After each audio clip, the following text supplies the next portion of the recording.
Ooh, mail.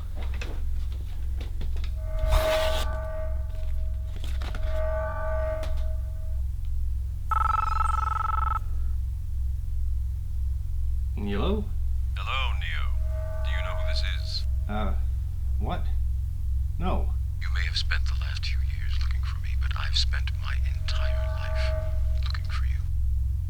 Did you, find my profile on Grindr?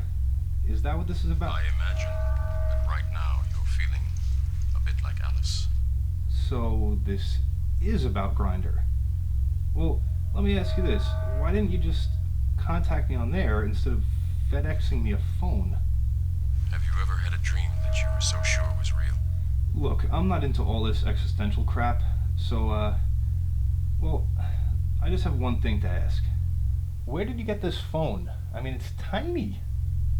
When you're inside, you feel it. I can see it in your eyes. Here we go. Okay, great.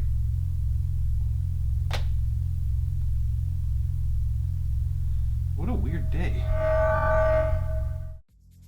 Seriously though, I'm pretty happy with that phone. I mean, it's cheap, it's tiny, and it works. Like, the sound quality isn't even that bad, all things considered. So, yeah, if you want a tiny little phone to act as a backup or something, buy that. I got this phone from Banggood for $9.99 US. It retails now for $16.50, so I guess I got a good deal.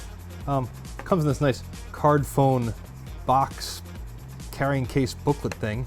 Very simple operating instructions. The way of insert a SIM card, power on off, charging, blah blah. One thing that's kind of confusing, the diagram is not clear how to open this thing. If you want to put in a SIM card or a SD card, it just splits open. The back just comes off. I had this line on it. I thought it split open a different way. But anyway, SIM card goes there, and SD card goes there. Pretty simple. And this just snaps on. Now, that being said, it being so small and lightweight, it actually doesn't feel too bad quality-wise. Like, it doesn't feel overly cheap, even though it is really cheap. There's a little switch on the bottom to turn it on, which I like because I think that isolates the battery, so that this way you can leave it in storage, like in your car for a while, and not worry about going dead. So this button turns it on, says welcome, plays a little tune, and searches for network. I mean, this thing's pretty small, pretty light, and really damn cheap. I mean, at $10, and it freaking works. I mean, the sound quality really is good. I was shocked. I called my friend and was talking on it, asked him if he thought my voice sounded weird. He thought it was on my regular phone. I mean, and I called myself too just to verify that, and it worked great. Now, the display is tiny. I mean, both physically, and it doesn't have many pixels, so there's not much room for information, but it has a battery display, signal strength indicator, date and time, and you can go into the menu. It's got a phone book, call center, which is like missed calls and all that crap, messaging, which is just text messages. It doesn't have email or anything, obviously. Multimedia, it can play music, which is kind of interesting. I don't have the files in the right directory, but it has a file manager, and you can look in the memory card and look at all the areas here. So I actually put mine in music. This is YouTube license-free music, so I don't have to worry about getting a copyright violation, but it sounds like real crap coming out of this tiny speaker. Well, actually, for a $10 phone on a tiny little speaker, it doesn't sound like crap. You know what I mean? It doesn't sound good, but for the money, it sounds pretty good. And this can connect via Bluetooth to a headset so that you can actually listen to music through decent headphones. It also has an FM radio, interestingly. An organizer, which is just calendar, alarm, and calculator. Settings are not that complex. Phone settings consist of time and date, language, some display settings. Flight mode, it actually has an airplane mode, which is cool. Profiles for different ring tones and loudnesses. Security settings where you can set like an unlock code. Connectivity for Bluetooth and that sort of thing. And restore settings if you want to just change it all back to factory. Services is SIM Toolkit.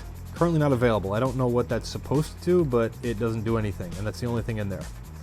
More Bluetooth settings so you can actually pair and unpair, and back to phone book. So, not as crappy as you'd expect for the money. I mean, like, for $10 for a cell phone that's actually usable. And I mean, it's not usable in your day-to-day life. I wouldn't walk around with this and no other phone, but this is a great little thing. For 10 bucks, you put a old shitty SIM card in it that's not activated, and you leave it in your car. You can always dial 911 with this thing, and let's say you do lose your cell phone and you need to make calls, you can always call 611, which is the phone company, and activate your SIM card. So at least for just a couple of bucks, then you can start making and receiving phone calls and text messages. I mean, text messaging is abysmal on this thing. If I go to my inbox, you can see there's barely enough room for phone numbers, and then each message is split up, you know, it's basically one line per screen. I mean, that's horrible. But if you're in a jam, if this is all you have, again, for 10 bucks, this will fit in a purse, in a backpack, wherever, and you won't even notice it's in there. So, just as like a backup emergency phone, this is pretty cool. Well, thanks for watching my tiny cell phone video. For more videos like this, or not at all like this, subscribe to my channel, s.co.tt, and thanks for watching.